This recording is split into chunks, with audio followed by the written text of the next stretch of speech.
Ngaku investasi emas, raup dana korban sampai 1 triliun. You serious? Caranya meyakinkan korban dengan memberikan giro mundur sehingga korban merasa ada jaminan bakal cair uang dan keuntungannya. Kasus-kasus kayak gini menunjukkan investasi bodong itu nggak ada habisnya. Pelaku makin hari makin kreatif. Ya kalaupun caranya kebanyakan tetap pakai skema Ponzi, tapi instrumen yang digunakan bisa beda-beda. Simak sampai habis agar kalian jadi ngerti.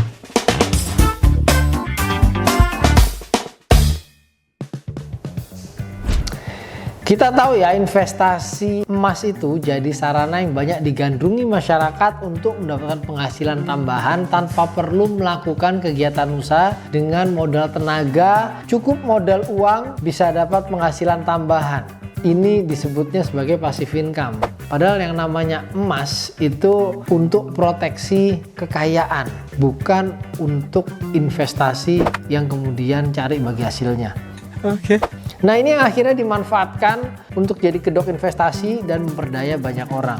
Kali ini saya mau bahas kasus investasi emas yang dilakukan oleh Budi Hermanto, pria asal kota Tangerang yang berhasil meraup dana sampai 1 triliun dari bisnis emas bodongnya ini.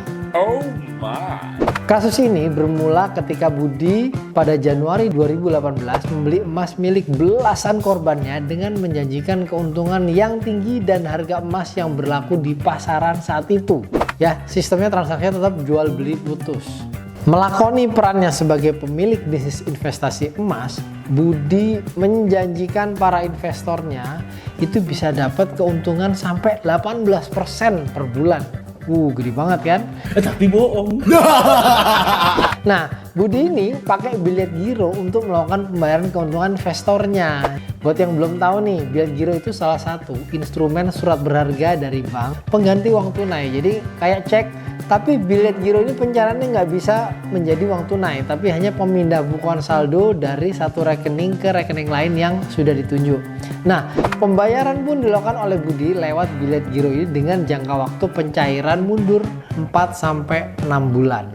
Ngelihat prospek yang menggiurkan, banyak akhirnya pihak yang tertarik pengen gabung dan taruh modalnya di bisnis investasi emas ini. Korbannya jadi seneng dong karena ngelihat pembelian Budi lebih tinggi dari harga emas pasaran. Hari demi hari berlaku seperti biasa, di awal lancar, tahu-tahu di pertengahan kedoknya mulai terbongkar. Gelagat mencurigakan tercium oleh salah satu investor atau korbannya si Budi ini. Awalnya setelah lancar, keuntungan yang dapat ternyata jadi mandek, ngilang. Keuntungannya nggak dibayar lagi.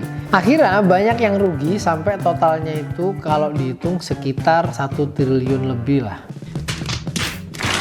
Setelah ditelusuri, ya pasti udah nggak pada tahu lagi pelaku-pelaku investasi bodong menggunakan skema Ponzi. Gali lobang, tutup lobang. Otomatis kalau nggak ada investor baru lagi, ya jadi susah kan bayar investor yang udah lama. Sampai lebih dari 500 miliar bilet giro itu macet, nggak bisa dicairin, dan Budi pun udah nggak sanggup lagi. Why are we still here? Nani?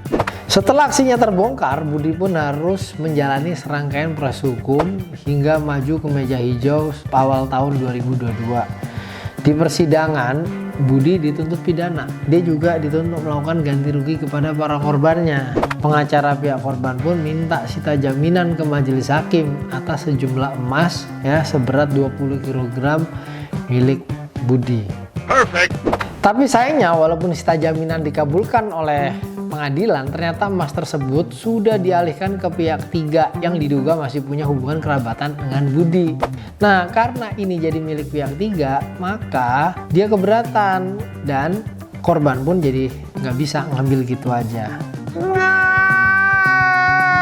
Nah, tapi tetap Budi diputus bersalah melakukan penipuan dan pencucian uang. Ia pun dijatuhi pidana penjara selama 13 tahun, denda 2 miliar dan subsidiar 6 bulan kurungan penjara jika dia tidak membayarkan dendanya.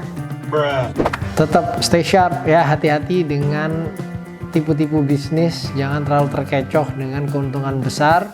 Mau tahu cerita-cerita lainnya bisa baca di buku saya tentang kasus-kasus investasi yang udah ada. Oke, simak terus agar kalian jadi ngerti.